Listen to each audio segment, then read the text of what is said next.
E aí galera do canal, tranquilo? Fazendo aqui um vídeo do Sony Genesis que eu possuo. Então galera, eu vou começar aqui pelo mais antigo, né? O Gen 990. Muita gente aí conhece Gen 990, raridade aí. Queria muito ter o GN 900, aparelho aí com 550 RMS, aparelho ótimo, né? Muito ilustrativo, enfim, aparelho de 2004, né? Esse aqui é o Sony GNX100. Aparelho aí que já tem 2 anos comigo. Esse aparelho aqui tem alguns meses. Esse aqui já vai fazer 2 anos no final do ano. Tem 1 ano e alguma coisa. Aparelho aí de 2005, Orne Twitter, 910 RMS, com a etiqueta ainda, novinho, funcionando perfeitamente. Funciona CD, tape, botões. Fiz uma geral nele, ele tá 100%. O único problema desse Sony, galera, eu vou falar, né? Falar os pontos positivos e os pontos negativos de cada um, né?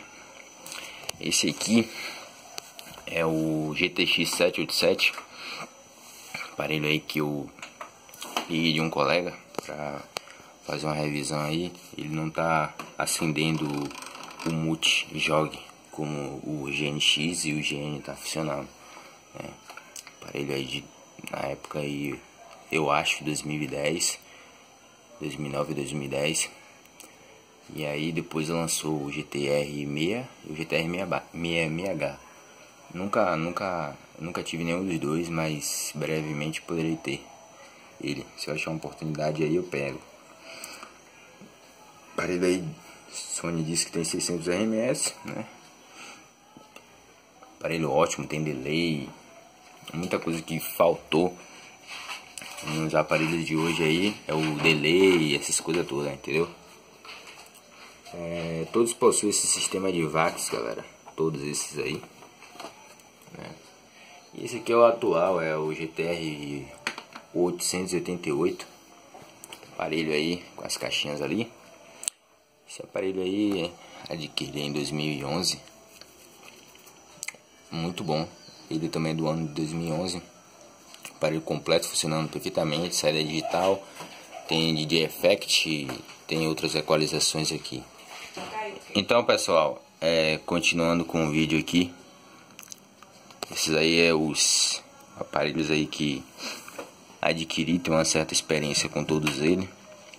Aparelhos ótimos, ótimos. Não tenho o que falar assim. Mas vou falar uma coisa que a Sony poderia ter feito, né?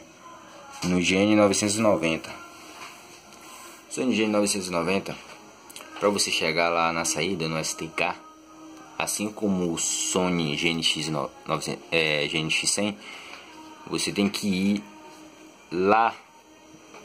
Para chegar ao STK você tem que desmontar o aparelho por completo, né? Ainda tem uma placa em cima, né? Que é difícil acesso. Você tem que tirar a placa principal, você tem que desmontar tudo, entendeu? Então esse é um dos pontos negativos, né? Quem vai fazer aí a manutenção, caso sair da Kemi, vai ter um pouco de dificuldade aí, mas não é nada complicado não. Já o GNX, ele possui 3 STK, então, como todo mundo sabe, para alimentar 3 STK não é brincadeira, né? Para alimentar 3 STK tem que ter um transformador muito porradão, e ele tem, né? Só que a única coisa que a Sony vacilou nessa época aí de 2004, 2005 e ao longo dos anos foi colocar capacitor com a capacitância de 3.300 microfarad.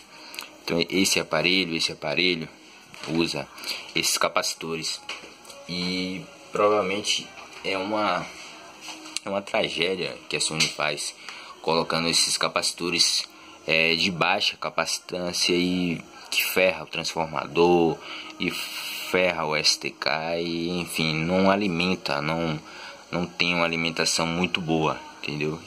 Isso é um pecado.